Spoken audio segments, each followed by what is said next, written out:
You're a simple monkey. You see a Fidelity video and you click on it. In today's video, I'm going to be giving my 2 cents on the Fidelity Rewards Visa card. I'm going to explain the rewards, hidden statement credits, benefits, and talk about a couple cards that honestly might be a better fit for you. So I want to start this video off by explaining the different types of cashback credit cards on the market. There are 3 molds that a cashback card will usually fit in. The first is what I like to call a sniper. This is usually good at one thing and one thing only. It usually gives you 5% back, but only in 1 or 2 categories. These are going to be cards like the Citi Custom Cash that gives you 5% back in your top spend category, the Amazon Prime Visa that gives you 5% back on Amazon, the Chase Freedom Flex or Discover It card that will give you 5% back in rotating categories. The second mold is what I call an assault rifle. These cards do a good job at multiple things and usually cover multiple spend categories, but they aren't going to be amazing at one thing. They're pretty decent at everything. That's going to be cards like the Gemini card that gives you 4% back in ride shares, gas, and EV charging, 3% back on dining, 2% back on groceries, and 1% back on everything else. The PNC Cash Rewards card that gives you 4% in gas, 3%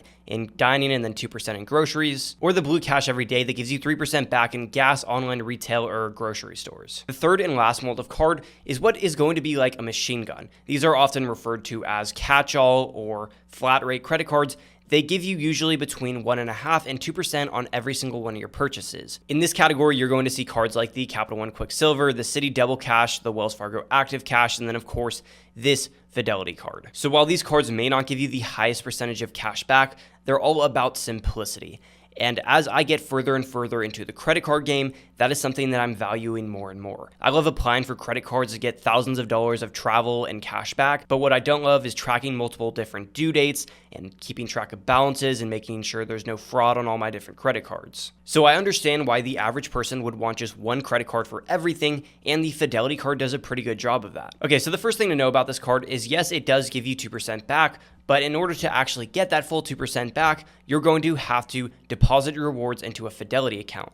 There's other options like redeeming for gift cards, merchandise, or even travel, but those are usually only going to give you around 1.5% back. The worst option is to redeem as a statement credit. That's only going to give you the equivalent of 1% back. So make sure you're redeeming your rewards straight into your Fidelity account. But before you actually redeem those points, you're going to need a minimum of 2,500 points or $25 worth of cash back, which means that you're going to have to spend $1,250 before you can actually make any redemptions. You also have 2 options for redeeming after you have the minimum 2,500 points. Number 1 is you could have your points automatically deposited into your Fidelity account at the end of each month, or number 2, you could manually redeem them whenever you want. Now, if you did choose to be a moron and hold on to your points for no reason, the good news is that these points never expire as long as your account is open. So while this card does seem simple, and it is, Fidelity, for whatever reason, has kind of tried to brand it as a travel credit card. If you go to the website, you can see the different benefits and credits for travel that they're advertising, but I'm really not sure why they're trying to do this because this is by no means a travel credit card. This card does not have a sign-up bonus,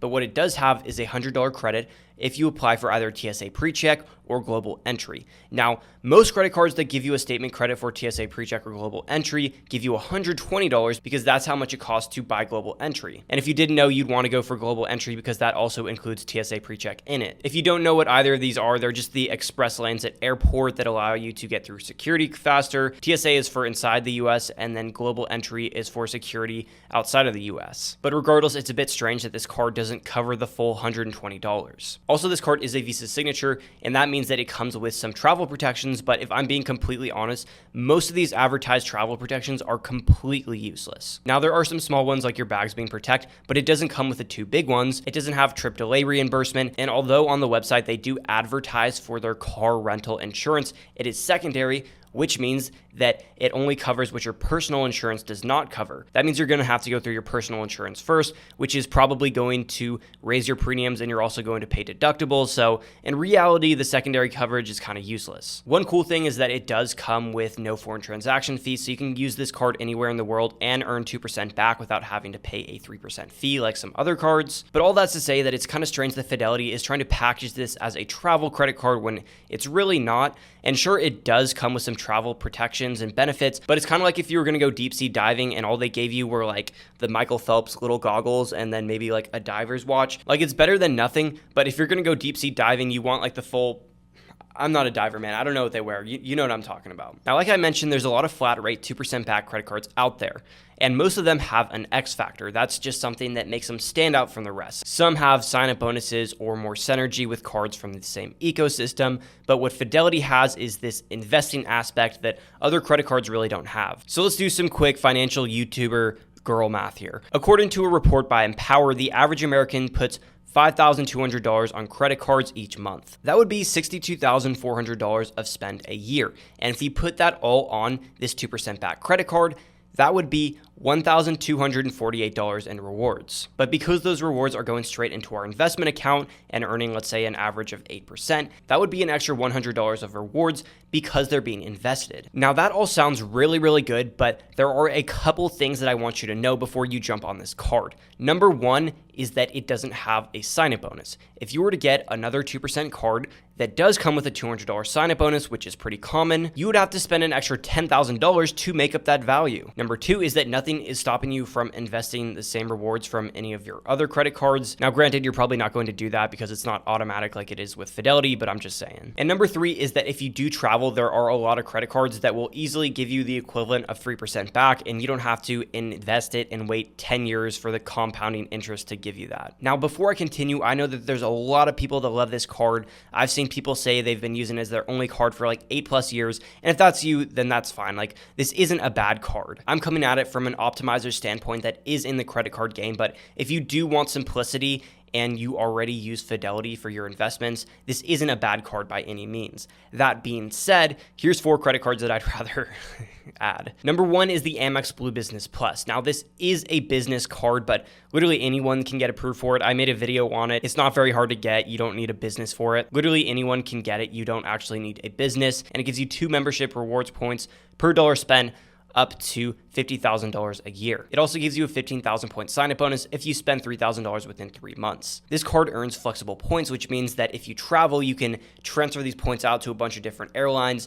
Amex membership rewards points are very valuable, especially if you travel internationally and you want to fly in those fancy business class or first class flights. I have this card right here. It's no annual fee, and it's one of the best cards out there. Next is the Citi Double Cash. This also gives you 2% back on every single one of your purchases, but it comes with a $200 sign-up bonus. And if you want to travel, you can pair it with the Citi Strata Premier later down the line, and then the 2% back that is being earned on it can be sent to Citi's transfer partners, which are also really, really good. They have American Airlines. They have some really good and easy partners to use, especially for domestic travel. And if you did that, the 2% back that you're earning would easily be more like 3 to 4% back. Next is the Venture X. I also have this card right here. It is one of my favorite cards.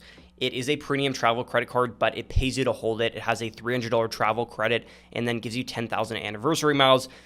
I won't go into it too much, but that's $400 of very easy value. The annual fee is only $395, but it earns 2 points on every dollar spent. It also has some really good travel protections. It gives you primary car rental insurance and also a lot of other really cool things for traveling. And then the last card that I would probably take over it is the SoFi card. That one, I know that's going to piss some people off. That one's just personal to me. It's pretty much the same thing, but it earns 2.2% back. And the only reason I say that is because that's the only other card that I can think of that you can automatically deposit your rewards into your investments. And I personally do use SoFi as my investment account and also my bank, and that have their high yield savings account. It's really cool, but I would also probably take that card. If you want to learn more about the Venture X, you can click this video here. And if you want to learn about that Blue Business Plus, you can click this video here.